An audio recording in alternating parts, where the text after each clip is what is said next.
ਆਪਾਂ ਅਗਲੀ ਖਬਰ ਦੇ ਵੱਲ ਵਧੀਏ ਸ਼ਰਮਾ ਜੀ, ਤੇ ਗੱਲ ਕਰੀਏ ਕਿਸਾਨੀ ਦੀ।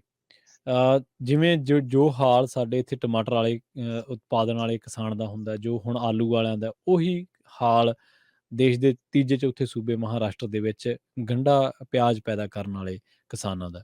ਨਾਸਿਕ ਤੋਂ ਮੁੰਬਈ ਤੱਕ ਕਿਸਾਨਾਂ ਨੇ ਪੈਦਲ ਮਾਰਚ ਸ਼ੁਰੂ ਕੀਤਾ ਸ਼ਰਮਾ ਜੀ, ਤੇ ਗੰਢੇ ਤੇ MSP ਦੀ ਮੰਗ ਕੀਤੀ ਹੈ। ਪ੍ਰਵੀਨ ਜੀ, ਇਹ ਪਹਿਲਾ ਮੌਕਾ ਨਹੀਂ ਹੈ। 2018 ਚ ਤੇ ਫਿਰ 2019 ਚ ਦੋ ਵਾਰ ਨਾਸਿਕ ਦੇ ਕਿਸਾਨ ਬਕਾਇਦਾ ਤੌਰ ਤੇ ਇਸੇ ਤਰ੍ਹਾਂ ਰੋਸ ਮੁਜ਼ਾਹਰਾ, ਰੋਸ ਮਾਰਚ, ਪੈਦਲ ਮਾਰਚ ਕਰ ਚੁੱਕੇ ਨੇ ਜੀ। ਪਰ ਹਰ ਵਾਰ ਉਹਨਾਂ ਨੂੰ ਭਰੋਸਾ ਦੇ ਕੇ ਮਨਾ ਲਿਆ ਜਾਂਦਾ, ਅੰਦੋਲਨ ਖਤਮ ਕਰਾ ਲਿਆ ਜਾਂਦਾ। ਇਹ ਦੋ ਵਾਰ ਹੋ ਲਿਆ, ਹੁਣ ਤੀਜੀ ਵਾਰ।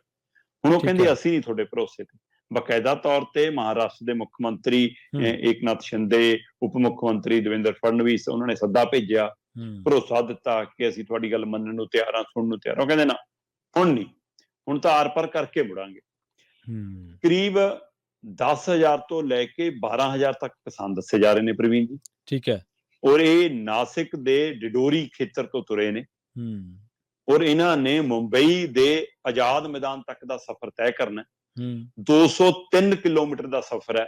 ਮੈਂ ਇੱਕ ਤਸਵੀਰਾਂ, ਇੱਕ ਵੀਡੀਓ ਦੇਖ ਰਿਹਾ ਸੀਗਾ, ਜਦੋਂ ਨਾਸਿਕ ਤੋਂ ਬਾਹਰ ਨਿਕਲ ਕੇ ਮੁੰਬਈ ਵੱਲ ਨੂੰ ਤੁਰਦੇ ਨੇ, ਤਦ ਉਹ ਉੱਪਰੋਂ ਹੈਲੀਕਾਪਟਰ ਰਾਹੀਂ ਜਾਂ ਉਹ ਕਦੇ ਡਰੋਨ ਰਾਹੀਂ ਲਈ ਗਈ ਤਸਵੀਰ ਹੈ ਸ਼ਾਇਦ।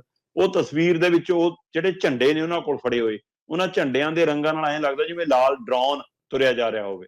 ਉਹ ਡਰੈਗਨ ਕਹਿੰਦੇ ਨੇ ਉਹਨੂੰ, ਕੀ ਕਹਿੰਦੇ ਨੇ, ਹੈ ਨਾ, ਕਿ ਉਹ ਏਦਾਂ ਉਹ ਐ ਬਲ ਖਾਂਦਾ, ਕਿਉਂਕਿ ਉਹ ਪਹਾੜੀ ਇਲਾਕੇ ਦੀ ਉਹ ਵੀਡੀਓ ਹੈ। ਸੋ ਉਸ ਵਾਲੇ ਨੂੰ ਇੰਨਾ ਲੰਬਾ ਕਾਫਲਾ, 10,000 ਤੋਂ ਲੈ ਕੇ 12-15,000 ਤੱਕ ਕਿਸਾਨ, ਔਰ 203 ਕਿਲੋਮੀਟਰ ਦਾ ਲੰਬਾ ਸਫ਼ਰ, ਔਰ ਨੰਗੇ ਪੈਰੀ ਹੈ, ਔਰ ਪੈਦਲ ਤੁਰ ਕੇ ਸਫ਼ਰ ਤੈਅ ਕਰਨਾ ਉਹਨਾਂ ਨੇ ਜੀ। ਕਿਉਂਕਿ ਉਹਨਾਂ ਕੋਲੋਂ ਪੰਜਾਬ ਵਾਲੇ ਕਿਸਾਨਾਂ ਵਾਂਗ ਟਰੈਕਟਰ ਟਰੈਲੀਆਂ ਤਾਂ ਹੈ ਨਹੀਂ, ਹੈ ਨਹੀਂ ਬਿਲਕੁਲ। ਨਾ ਉਹ ਇੰਨੇ ਜੁਝਾਰੂ ਨੇ, ਨਾ ਉਹ ਇੰਨੇ ਦਲੇਰ ਨੇ।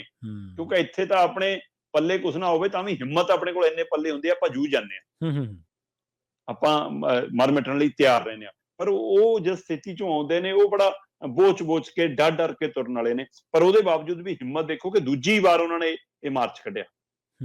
ਹਾਂ, ਜੇ MSP ਵਾਲਾ ਮਸਲਾ, ਹੁਣ ਉਹ ਕਹਿੰਦੇ ਕਿ ਅਸੀਂ MSP ਮੰਗਦੇ ਹਾਂ, ਕਿ ਸਾਨੂੰ ਘੱਟੋ ਘੱਟ ਪ੍ਰਵੀਨ ਜੀ, ਉਹ ਕਹਿੰਦੇ ਕਿ ਜਿਹੜਾ ਹੈਗਾ ਕਿ 20 ਰੁਪਈਏ ਪ੍ਰਤੀ ਕਿਲੋ, ਮਤਲਬ ਸਾਨੂੰ 2,000 ਰੁਪਈਏ ਕੁਆਂਟਲ ਦੇ ਭਾਅ ਨਾਲ ਤਾਂ ਘੱਟੋ ਘੱਟ MSP ਦੇ ਦਿਓ।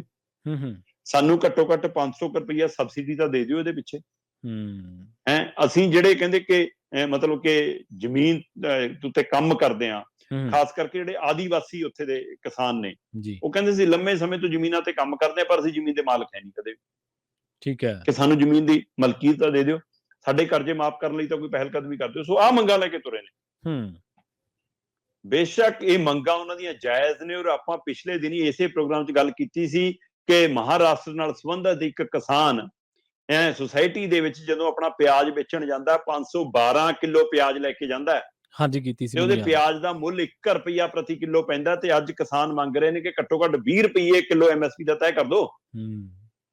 ਤੇ ਉਹ 512 ਕਿਲੋ ਪਿਆਜ਼ ਦਾ ਮੁੱਲ 512 ਰੁਪਏ ਉਹ ਪੈਂਦਾ ਹੈ, 1 ਰੁਪਈਏ ਪ੍ਰਤੀ ਕਿਲੋ ਦੇ ਹਿਸਾਬ ਨਾਲ। ਪਰ ਉਹ ਤੋਂ ਲਦਾਈ ਦਾ, ਢਵਾਈ ਦਾ, ਸਫਾਈ ਦਾ, ਤਲਾਈ ਦਾ ਸਾਰਾ ਖਰਚਾ ਕੱਟ ਕਟਾ ਕੇ ਉਹਨੂੰ ਕਹਿੰਦੇ 509 ਰੁਪਈਏ 50 ਪੈਸੇ ਤੇਰੇ ਇਹਦੇ ਘੱਟ ਹੋ ਗਏ, 2 ਰੁਪਈਏ 49 ਪੈਸੇ ਦੀ ਰਸੀਦ ਚੱਕ ਜੀ। ਤੇ ਬੈਂਕ ਕਹਿੰਦਾ ਜੀ ਰਾਉਂਡ ਫਿਗਰ ਕਰਕੇ ਆ ਚੱਕ 2 ਰੁਪਈਏ ਦਾ ਚੱਕ। 512 ਕਿਲੋ ਪਿਆਜ਼ ਮਹਾਰਾਸ਼ਟਰ ਦੇ ਉਸ ਖੇਤਰ ਦੇ ਇੱਕ ਕਿਸਾਨ ਨੂੰ, ਰਜਿੰਦਰ ਤੁਕਾਰਾਮ ਨਾਂ ਦੇ ਕਿਸਾਨ ਨੂੰ 2 ਰੁਪਈਏ ਦਾ ਚੈੱਕ ਮਿਲਿਆ ਸੀ 512 ਕਿਲੋ ਪਿਆਜ਼ ਵੇਚ ਕੇ। ਤੇ ਆ ਉਹੀ ਪੀੜ ਆ ਜਿਹੜੇ ਕਿਸਾਨ ਅੱਜ ਲੈ ਕੇ ਤੁਰੇ ਨੇ ਜੀ। ਉਹ ਕਹਿੰਦੇ ਸਾਡੀ ਫਸਲ ਬਰਬਾਦ ਹੋ ਜਾਵੇ, ਕੋਈ ਮੁੱਲ ਨਹੀਂ। ਉੱਥੇ ਰੁਪਈਏ ਤੋਂ 2 ਰੁਪਈਏ ਕਿਲੋ ਭਾਅ ਪੈ ਰਿਹਾ ਮੰਡੀ ਦੇ ਵਿੱਚ ਨਾਸਿਕ ਚ ਕਿਸਾਨਾਂ ਦੇ ਫਸਲ ਦਾ। ਤੇ ਆਹ ਅੰਦਾਜ਼ਾ ਲਾ ਲਓ, ਤੋਂ ਬਾਅਦ ਫਿਰ ਕੱਟ ਵੱਢ ਕੇ ਜੇ ਆਹ ਕੁਛ ਮਿਲਣਾ, ਫਿਰ ਉਹ ਕਾਹਦੇ ਲਈ ਆਉਣਗੇ ਮੰਡੀ ਚ ਜੀ। ਤੇ ਹੁਣ ਉਹਨਾਂ ਨੇ ਇਹ ਤੈਅ ਕਰ ਲਿਆ ਕਿ ਅਸੀਂ ਹੁਣ ਬਿਨਾਂ ਸਮਝੌਤੇ ਤੋਂ ਮੁੜਨਾ ਨਹੀਂ। ਔਰ ਅੰਦਾਜ਼ਾ ਲੱਗ ਰਿਹਾ ਪ੍ਰਵੀਨ ਜੀ ਕਿ ਉਹ ਐਤਵਾਰ ਜਾਂ ਸੋਮਵਾਰ ਨੂੰ, ਐਤਵਾਰ ਦੀ ਰਾਤ ਨੂੰ ਜੀ, ਜਾਂ ਸੋਮਵਾਰ ਦੀ ਤੜਕ ਤੱਕ ਉਹ ਮੁੰਬਈ ਦੇ ਆਜ਼ਾਦ ਮੈਦਾਨ ਚ ਪਹੁੰਚਣਗੇ। ਔਰ 20 ਮਾਰਚ ਦਿਨ ਸੋਮਵਾਰ ਨੂੰ ਉਹ ਵੱਡੀ ਉੱਥੇ ਰੋਸ ਰੈਲੀ ਕਰਨਗੇ, ਕਿਉਂਕਿ ਉਹ ਨਿਤ ਦਿਨ 25 ਕਿਲੋਮੀਟਰ ਦੇ ਕਰੀਬ ਸਫ਼ਰ ਤੈਅ ਕਰ ਰਹੇ ਨੇ।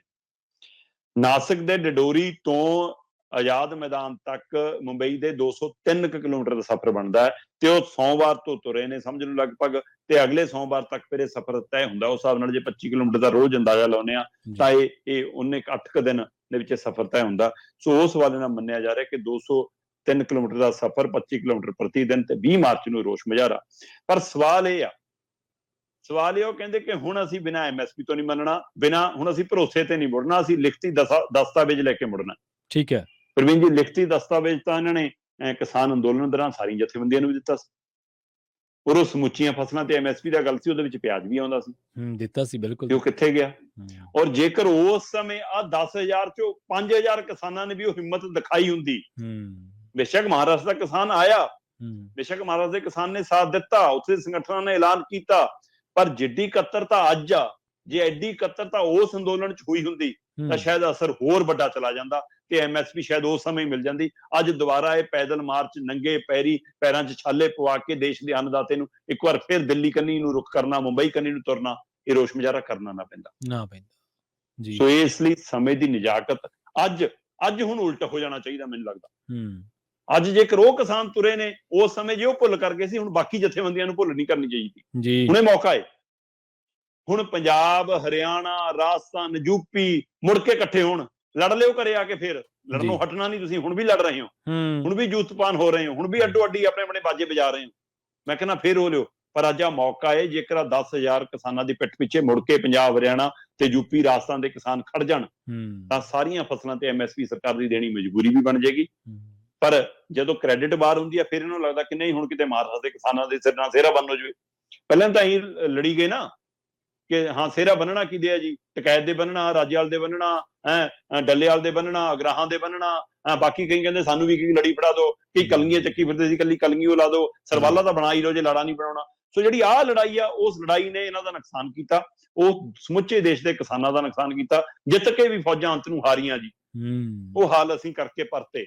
ਸੋ ਇਸ ਲਈ ਅੱਜ ਮੌਕਾ ਹੈ ਕਿ ਜੇਕਰ ਮਹਾਰਾਸ਼ਟਰ ਦੇ ਕਿਸਾਨ 10,000 ਕਿਲੋਮੀਟਰ ਪੈਦਲ ਰਾਹ ਲਈ ਤੁਰੇ ਨੇ, ਤਦ ਉਹਦੇ ਲਈ ਇੱਧਰੋਂ ਪੰਜਾਬ ਦੇ ਕਿਸਾਨਾਂ ਨੂੰ, ਹਰਿਆਣਾ ਦੇ ਕਿਸਾਨਾਂ ਨੂੰ, ਰਾਜਸਥਾਨ ਦੇ ਕਿਸਾਨਾਂ ਨੂੰ, ਯੂਪੀ ਦੇ ਕਿਸਾਨਾਂ ਨੂੰ, ਹੋਰ ਦੇਸ਼ ਦੇ ਵੱਖ-ਵੱਖ ਸੂਬਿਆਂ ਦੇ ਕਿਸਾਨਾਂ ਨੂੰ ਨਿਕਲ ਆਉਣਾ ਚਾਹੀਦਾ ਕਿ ਭਾਈ ਹੁਣ ਸਾਰੀ MSP ਲੈ ਕੇ ਮੁੜਾਂਗੇ, ਇਕੱਲੇ ਪਿਆਜ਼ ਕਿਉਂ, ਸਾਡੀ ਬਾਕੀ ਫਸਲਾਂ ਤੇ ਵੀ ਸਾਨੂੰ MSP ਚਾਹੀਦੀ ਹੈ। ਸੋ ਇਹ ਦੇਖਦੇ ਹੁਣ ਲੜਾਈ ਕਿੱਡੀ ਬੜੀ ਬਣਦੀ ਹੈ, ਜਾਂ ਸਰਕਾਰ ਕਿਵੇਂ ਉਹਨਾਂ ਨੂੰ, ਕਿਉਂਕਿ ਲਗਾਤਾਰ ਪ੍ਰਸ਼ਾਸਨ, ਲਗਾਤਾਰ ਅਧਿਕਾਰੀ, ਲਗਾਤਾਰ ਮਹਾਰਾਸ਼ਟਰ ਦੀ ਸਰਕਾਰ ਕੇਂਦਰ ਦੇ ਹਵਾਲੇ ਨਾਲ ਉਹਨਾਂ ਨਾਲ ਤਾਲਮੇਲ ਕਰ ਰਹੀ ਹੈ ਰਾਹ 'ਚ, ਪਰ ਉਹ ਹਰ 25 ਕਿਲੋਮੀਟਰ ਬਾਅਦ ਪੜਾਅ ਪਾਉਂਦੇ ਨੇ, ਉੱਥੇ ਹੀ ਚੁੱਲ੍ਹੇ ਬਾਲਦੇ ਨੇ, ਉੱਥੇ ਹੀ ਰੋਟੀ ਪਕਾਉਂਦੇ ਨੇ ਤੇ ਉੱਥੇ ਹੀ ਅਗਲੀ ਰਣਨੀਤੀ ਘੜਦੇ ਨੇ। ਤੇ ਉਹ ਕਹਿੰਦੇ ਹੁਣ ਬਿਨਾਂ ਮੰਨਿਆ ਨਹੀਂ ਮੁੜਨਾ। ਹੋ ਸਕਦਾ ਉਹ ਮੁੰਬਈ ਤੱਕ ਪਹੁੰਚਣ, ਰੈਲੀ ਕਰਨ ਜੀ, ਪਰ ਕੀ ਉਹ ਰੈਲੀ ਤੇ ਗੱਲ ਮੁੱਕ ਜਾਏਗੀ? ਕੀ ਕੋਈ ਚਿੱਠੀ ਲੈ ਕੇ ਵਾਪਸ ਮੁੜ ਜਾਣਗੇ, ਜਾਂ ਸੱਚਮੁੱਚ MSP ਲੈ ਕੇ ਮੁੜਨਗੇ? ਇਹ ਦੇਖਣ ਵਾਲੀ ਗੱਲ ਹੋਏਗੀ। ਦਿੱਲੀ ਨੇ ਵਾਰ-ਵਾਰ ਧੋਖਾ ਕੀਤਾ, ਚਾਹੇ ਉਹ ਰਾਜੀਵ ਲੌਂਗੋਵਾਲ ਸਮਝੌਤਾ ਹੋਵੇ, ਚਾਹੇ ਪੰਜਾਬ ਦੇ ਪਾਣੀਆਂ ਚੰਡੀਗੜ੍ਹ ਦੇਣ ਦਾ ਸਮਝੌਤਾ ਹੋਵੇ, ਤੇ ਚਾਹੇ MSP ਵਾਲੀ ਚਿੱਠੀ ਪੰਜਾਬ ਦੇ ਕਿਸਾਨਾਂ, ਹਰਿਆਣਾ ਦੇ ਕਿਸਾਨਾਂ ਨੂੰ ਹੱਥ 'ਚ ਫੜਾਉਣ ਵਾਲਾ ਸਮਝੌਤਾ ਹੋਵੇ, ਸਭ ਥਾਂ ਧੋਖਾ ਹੋਇਆ ਸਾਨੂੰ ਜੀ।